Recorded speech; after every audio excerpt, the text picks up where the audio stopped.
एक बात समझ में नहीं आती है कि शायद 15 सालों में पहली बार मुख्यमंत्री जी किसी मर्डर केस के बारे में प्रेस रिलीज जारी करते हैं। उसके बाद स्पीडी ट्रायल के बारे में दो तीन बार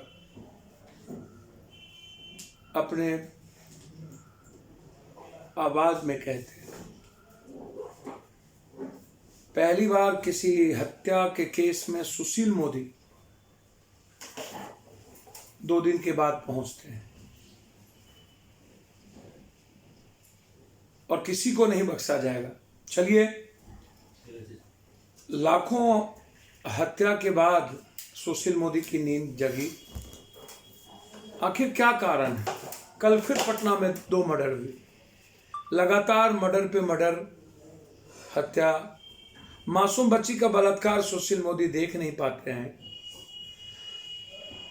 सुशील मोदी जी, यह सवाल आप अपने बालू माफिया से क्यों नहीं कर पाते? यह सवाल जिसको आप परसरा देते हैं जमीन माफिया, उनसे क्यों नहीं कर पाते? जो जमीन, बालू, शराबों के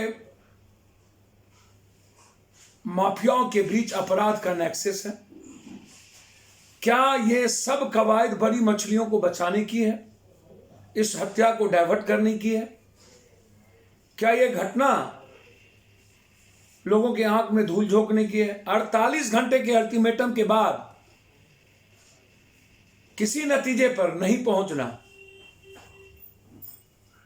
और हमेशा कभी ठेका, कभी कुछ, कभी कुछ।